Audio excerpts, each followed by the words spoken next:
Sir, നിലവിലൊരു സംഘർഷാവസ്ഥയുണ്ടോ? അല്ല, I don't know. നമുക്ക് ഇവിടെ തന്നെ അകത്തെ എന്ത് തീരുമാനമാണ് നമുക്ക് അറിഞ്ഞൂടാ. നമുക്ക് ഇത് ജസ്റ്റ് ഇവിടെ ഗവർണറിന്റെ സെക്യൂരിറ്റി ബന്ധപ്പെട്ട് മാത്രമാണ്. ഈ ഗവർണർ എത്തുമെന്ന് അറിയിച്ചിട്ടുണ്ടോ? അത് നമുക്ക് കൺഫർമേഷൻ ഇല്ല, ഓർഗനൈസേഴ്സ് പറയാം. നിലവിൽ ഇപ്പോൾ അസിസ്റ്റന്റ് കമ്മീഷണർ പറയുന്നത് നിലവിൽ ഒരു സംഘർഷാവസ്ഥ അല്ലെങ്കിൽ അത്തരമൊരു സാഹചര്യം ഉണ്ടോ ഇല്ലെന്ന് അറിയില്ല. ഗവർണറുടെ ഒരു സെക്യൂരിറ്റി ചുമതലയുമായി ബന്ധപ്പെട്ടാണ് ഇവിടെ നിലവിൽ നിൽക്കുന്നത്. ഗവർണർ എത്തുമോ ഇല്ലെന്നും ഒരു കൺഫർമേഷൻ ഇല്ല, അത് അറിയിച്ചിട്ടില്ല എന്നുള്ളതാണ്. എന്തായാലും ഗവർണർ എത്തുകയാണെങ്കിൽ പരിപാടി നടത്തുന്നതിന് വേണ്ടിയിട്ടുള്ള സഹായം പോലീസിന്റെ ഭാഗത്ത് നിന്ന് ഉണ്ടാകും. പക്ഷേ രജിസ്ട്രാർ ഉൾപ്പെടെയുള്ളവർ പരസ്യമായി തന്നെ എത്തി സംഘാടകരോട് ഈ ഭാരതാംബയുടെ ചിത്രം എടുത്തു മാറ്റണം എന്നുള്ളൊരു നിർദ്ദേശം കൂടി നൽകിയിട്ടുണ്ട്. കാരണം ഈ സെനറ്റിന്റെ കസ്റ്റോഡിയൻ എന്ന് പറയുന്നത് രജിസ്ട്രാറാണ്. അതുകൊണ്ട് തന്നെ രജിസ്ട്രാർ ഇവർ പറയുന്നത് നേരത്തെ പണം അടച്ചിട്ടുണ്ട്, 60,000 രൂപ അടച്ചിട്ടുണ്ടെന്നൊക്കെ പറയുമ്പോഴും രജിസ്ട്രാർ ഇത്തരം ഒരു തീരുമാനം പറഞ്ഞതിന്റെ അടിസ്ഥാനത്തിൽ ഇവർ പറയുന്നത് ഒരു കാരണവശാൽ ഈ ചിത്രം എടുത്ത് മാറ്റില്ല എന്നുള്ളതാണ്. ഗവർണർ വരികയാണെങ്കിൽ കൃത്യമായി പരിപാടി നടത്തുകയും ചെയ്യും. പക്ഷേ ഏതെങ്കിലും തരത്തിൽ ഗവർണർ വരാതിരിക്കുകയാണെങ്കിൽ മാത്രമേ പിന്നോട്ട് പോകൂ എന്നുള്ള ഒരു കാര്യമാണ് ഇപ്പോൾ ഈ സംഘാടക സമിതി അറിയിക്കുന്നത്.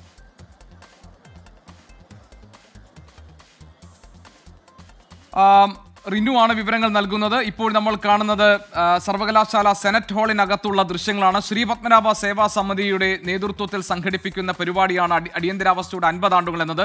ഗവർണർ രാജേന്ദ്ര അർലേക്കർ പങ്കെടുക്കുന്ന ഈ പരിപാടിയിലും കാവിക്കൊടിയേന്തിയ ഭാരതാംബയുടെ ചിത്രം നമുക്ക് കാണാൻ കഴിയുന്നുണ്ട്. ഹാരമണിയിച്ച ആ ചിത്രം അവിടെയുണ്ട്. അങ്ങനെയാണെങ്കിൽ അത് നീക്കാൻ വേണ്ടി രജിസ്ട്രാർ പറഞ്ഞിട്ടുണ്ട്. പക്ഷേ അത് ഇതുവരെ നീക്കിയിട്ടില്ല. ഗവർണർ അല്പസമയത്തിനകം ഈ ചടങ്ങിൽ പങ്കെടുക്കാൻ എത്തേണ്ടതാണ്. കാവിക്കൊടിയേന്തിയ ഭാരതാംബ ചിത്രം വെച്ചതുകൊണ്ട് തന്നെ അതിലുള്ള പ്രതിഷേധവുമായി SFI പ്രവർത്തകർ പുറത്ത് തടിച്ചുകൂടിയിട്ടുണ്ട്.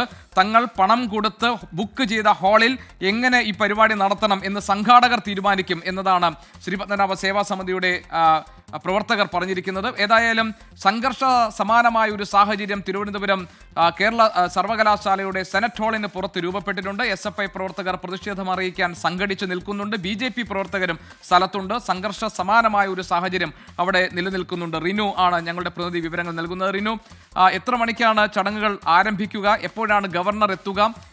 ഈ SFI പ്രവർത്തകർ മുദ്രാവാക്യം വിളിച്ച് പ്രതിഷേധം അറിയിക്കാനാണോ അവിടെ നിൽക്കുന്നത്? റിനു ശ്രീധർ.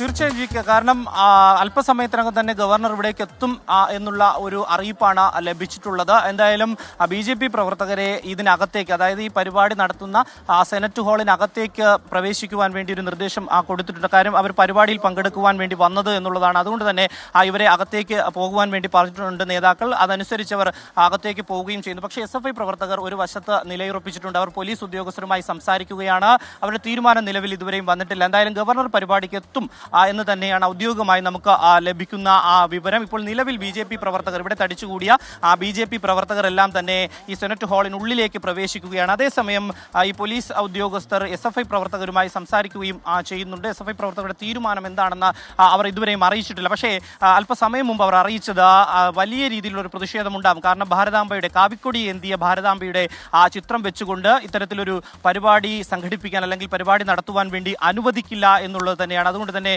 പോലീസ് ഉദ്യോഗസ്ഥരെല്ലാം തന്നെ അവരുമായി സംസാരിക്കുകയാണ്. എന്താണ് അവരുടെ തീരുമാനം എന്ന് പറഞ്ഞിട്ടില്ല. എന്താണ് അവരുടെ തീരുമാനമെന്ന് നമുക്ക് അവരോട് ചോദിക്കാവുന്നതാണ്.